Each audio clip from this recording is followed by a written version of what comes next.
Hi everyone, I'm Asma and I'm happy to welcome you to our PwC War First podcast series, which today will focus on hot topics related to immigration.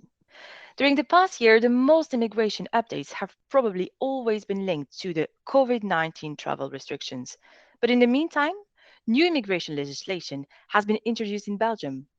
Also, and this will be our main focus today, on a European level, there are upcoming changes which will have a big impact on people entering the Schengen zone.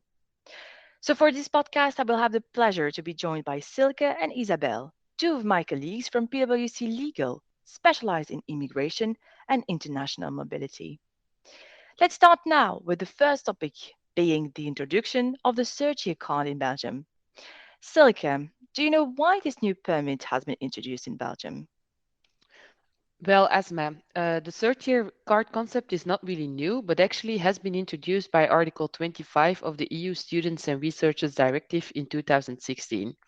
This specific article obliged member states to make it possible for third country nationals who have just completed their studies on their territory or for researchers to reside in that member state for an additional minimum period of 9 months in order to accommodate their search for employment or their plans to start a business.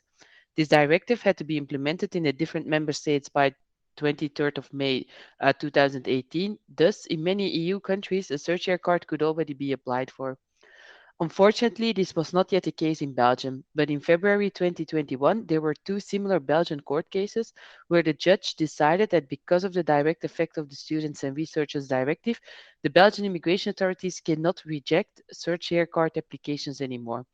The Belgian legislator then luckily stepped in accordingly with the law of 11 July 2021, and as from 16 August 2021, a third-year residence card can be applied for in Belgium.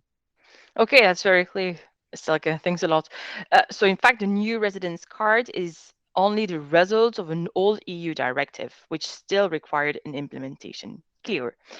Isabel, what would then be the benefit for Belgian employers? I mean, why would this be interesting for them?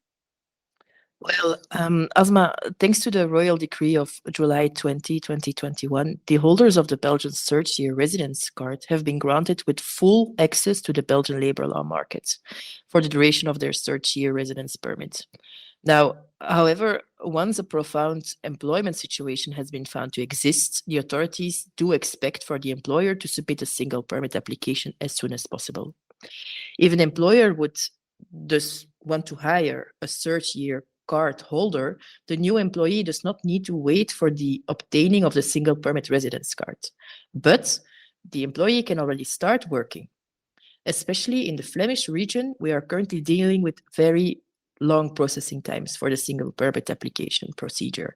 So having hired a person who already holds a third year card, it would be a very big advantage for the employer because we don't have to wait for the single permit application to be processed fully.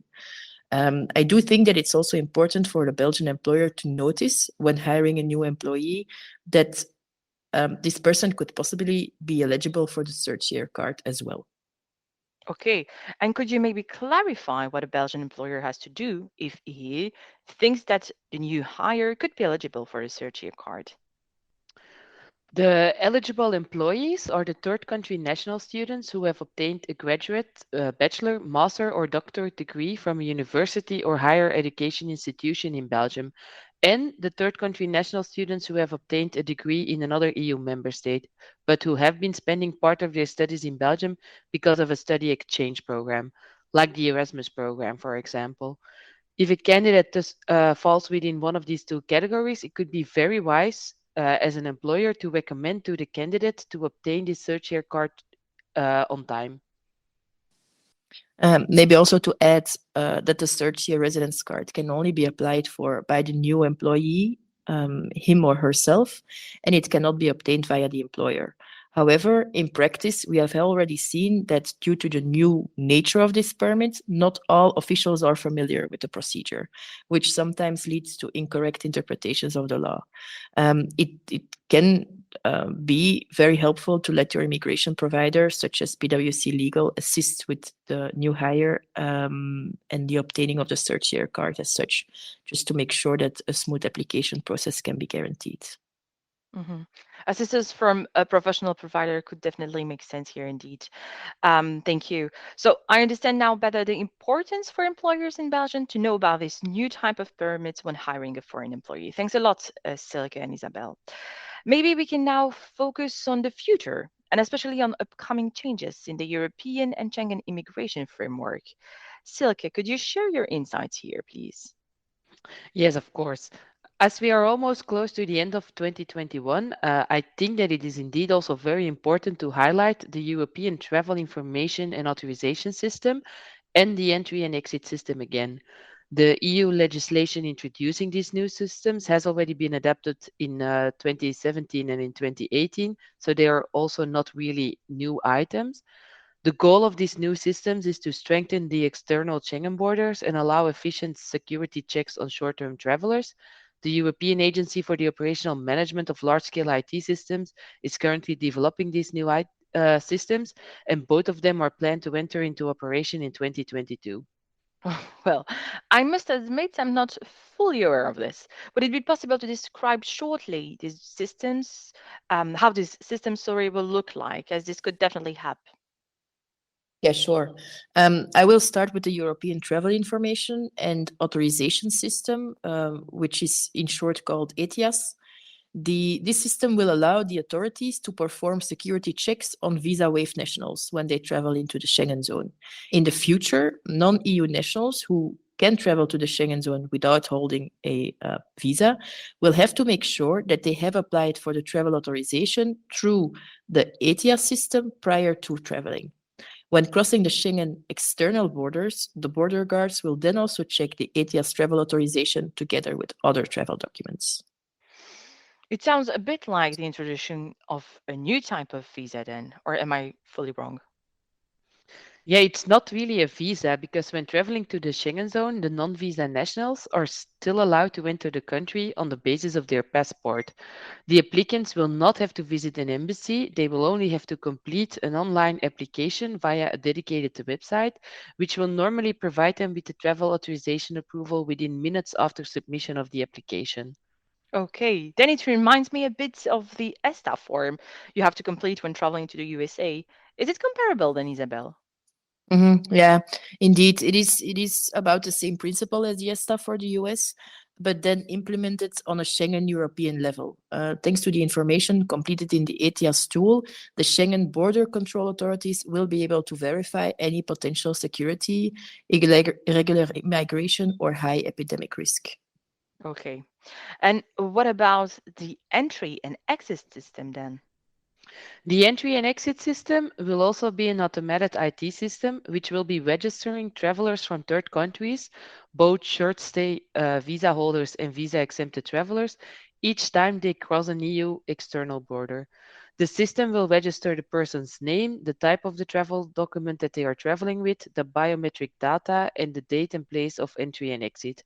Also, refusals of entry will be recorded. Oh, really? But I was under the impression that this information was already tracked. But this doesn't seem to be the case then. When travelers are currently crossing the external borders, they are only manually receiving stamps in the passports. So once the checks have been completed. This system of manually stamping has been found very time consuming and does not provide reliable data on the border crossings and does not allow a systematic detection of people who have been exceeding the allowable 90 days within 180 days time frame. The entry exit system will thus replace the manual stamps in the passports. For short-term travelers, this means that they will need to make sure to not exceed the allowable 90 days. In the current system, it is possible in practice that a traveler might create an overstay in the Schengen zone without being caught. Now, this will no longer be possible when the entry-exit system will be fully operational. Hmm. And why do you think that this is important for employers to be aware of the introduction of these new systems then? Yeah, these new systems will not have an impact on their long term travelers. They will have to obtain a residence card in the country they will be staying at, and that country is responsible for the necessary security checks prior to issuing a long term entry visa. However, the new systems will have a very big impact on the non-EU short-term travelers.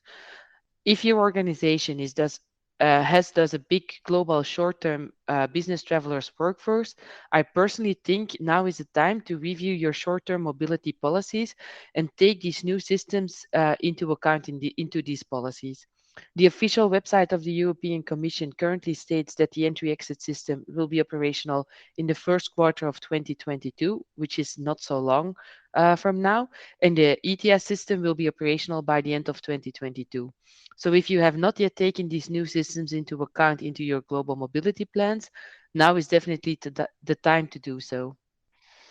And how will the employer or big organizations then be impacted by the ETS and the entry and exit systems?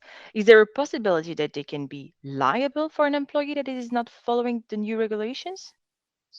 No, an employer cannot be held liable for one of their employees traveling to Belgium, for example, for a short-term business trip without having obtained the required ETIAS prior to the business trip. However, in case the non-visa employee does not obtain the ETIAS prior to the business trip, he or she will not be allowed to enter the country. And of course, if that person's presence at the meeting is vital, then the impact of not following the new ETIAS rules for the company is very big. Yes, indeed, because as a company or an employer, you just want to avoid any of your employees being denied entry at the borders if their presence in that country is required.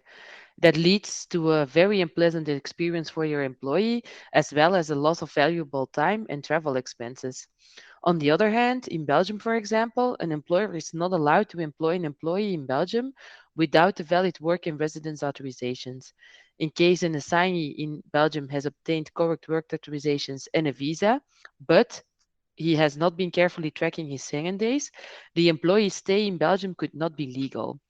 If through the entry-exit system, then an overstay of that specific employee will be detected, this could also mean, in theory, that the Belgian employer has employed someone without the proper authorization to stay in Belgium, which could then possibly lead to an incompliance issue on the employer's behalf as well.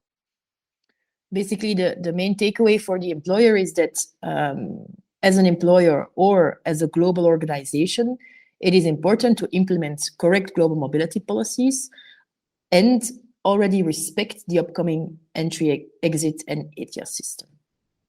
Fully agree. Thanks a lot, Silke and Isabel. It is already, in fact, the end of this podcast.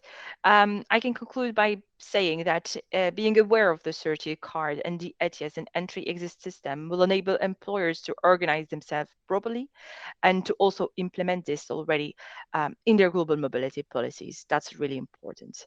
Taking this into account at an appropriate timing.